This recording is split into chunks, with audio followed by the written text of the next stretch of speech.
দিয়ে রান্না কর, তাই খাবো আজকে।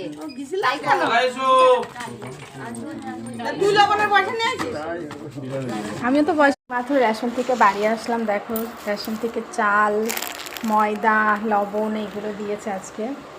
আজকে চালটা দেখো দেখো জটা পাকানো সব চাল দিয়ে।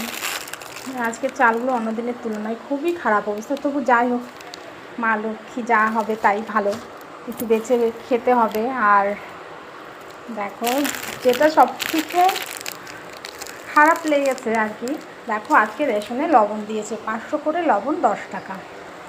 এই রান্নার লবণটা 500 করে 10 টাকা করে নিয়েছে। আমরা বাজার থেকে এগুলো 5 টাকা করে কিনি। আর সব থেকে ভালো যেটা লাগলো সেটা হলো এই যে ময়দা, এই যে ময়দাটা দিয়েছে এটা হলো 32 টাকা কেজি। তো এটা রেশন থেকে দিয়েছে। তো আমার মতন রেশন তুলতে তোমরা কারা কারা যাও আর কারা কারা রেশন তুলতে যেতে ভালোবাসো জানিও।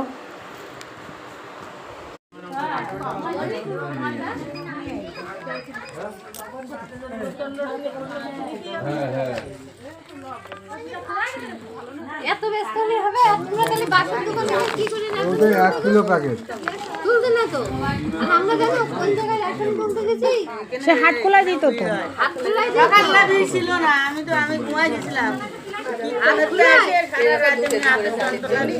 জানি ওই মোবাইলের দোকান কেন ওই পর্যন্ত লাইন দিয়ে রেশন তোলার লোক আমরা। আর